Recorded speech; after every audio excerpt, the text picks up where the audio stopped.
वसंतनगर या ठिकाणी आहे। प्रभाग 1 मध्ये काय रणनीती आहे या ठिकाणचे कैलास चव्हाण म्हणून आहेत। आज शासनाची नोकरी सोडून गोरगरिबांच्या योजनेसाठी किंवा गोरगरिबांना न्याय देण्यासाठी उभारलेले आहेत। कैलास चव्हाणकडून आपण जाणून घेऊया नेमकं त्यांचं काय मत आहे। नमस्कार, PSR 24 न्यूज मध्ये आपलं स्वागत आहे। मला सांगा, आपण शासनाची नोकरी सोडून का थांबला? शासनाची नोकरी यासाठी सोडली, मी ज्या गावात राहतो त्या गावांच्या लोकांमध्ये मी वावरलेला आहे। त्यांच्या अडीअडचणी मला पहिल्यापासून मला समाजसेवेची आवड होती, तर मी नोकरी याच्यासाठी सोडली की मला तिथं त्या नोकरी करताना मला स्वतःला वाटायचं की मी समाजाचं काहीतरी देणं आहे। ज्याच्या आईच्या पोटी जन्म त्या आईचं मी देणं आहे, ज्या समाजात वावरलं त्या समाजाचं माझं काहीतरी देणं आहे। म्हणून मी काहीतरी गावामध्ये विकास करावा आणि गोरगरिबाला न्याय देण्यासाठी मी इलेक्शन लढवत आहे। इलेक्शन मी फक्त विकासाच्या मुद्द्यावर लढवली जात आहे।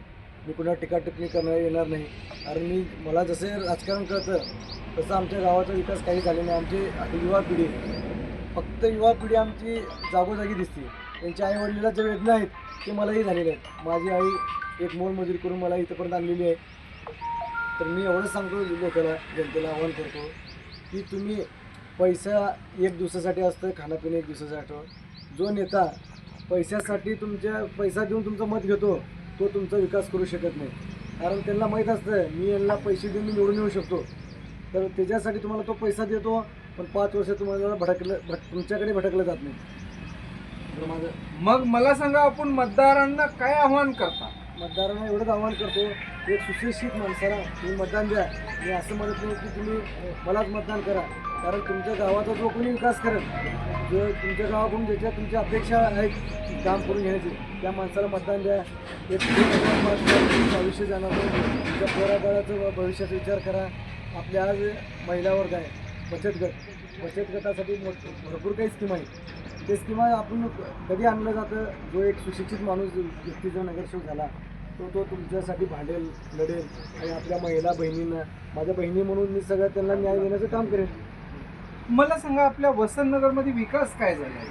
आमच्या वसंतनगरमध्ये विकास मी सांगण्यापेक्षा आमची जनता सांगेल, आणि तुम्ही जर एक फेरफटका मारून आला वसंतनगर आणि दुर्गानगरमध्ये तर कुठे विकास झाला हे तुम्हाला कळून जाईल, म्हणून म्हणते।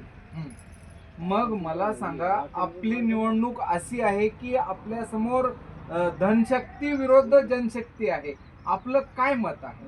ह्याच्यावर मला आवर्जून बोलावं वाटतं। मी पहिलेच सांगितलंय, मी एवढा मोठा माणूस नाही आहे। मी फक्त माझ्या जनतेच्या जीवावर मी निवडणूक लढवतो, ही जनताच माझी आहे। मी धनशक्तीला मी काही बोलू शकत नाही, कारण जो पैसा आणि 5 वर्ष 10 वर्षात लुटलेला गेला आमच्या लोकांचा हक्काचा, तोच पैसा यांना पक्षामार्फत दिला जातो। मी एवढं सांगतो, माझी लढाई माझ्या या जनतेच्या विश्वासावर, आणि जनता जे मला प्रेम देत आहे त्याच्यात मी आभारी आहे, आणि मी जिंकून येईल असा मला विश्वास आहे। आपण जाणून घेतलेलं आहे, कैलास चव्हाण यांनी आज एक गव्हर्नमेंट नोकरी सोडून, एक जॉब सोडून गोरगरिबांसाठी न्याय देण्यासाठी किंवा बचत गट असेल किंवा यांसाठी न्याय देण्यासाठी आज त्यांनी रिंगणात उतरलेलं आहे। जनतेने 100% त्यांना निवडून देतील अशी अपेक्षा बाळगलेली आहे। PSR 24 न्यूजसाठी प्रवीण राठोड, तुळजापूर, धाराशिव, महाराष्ट्र।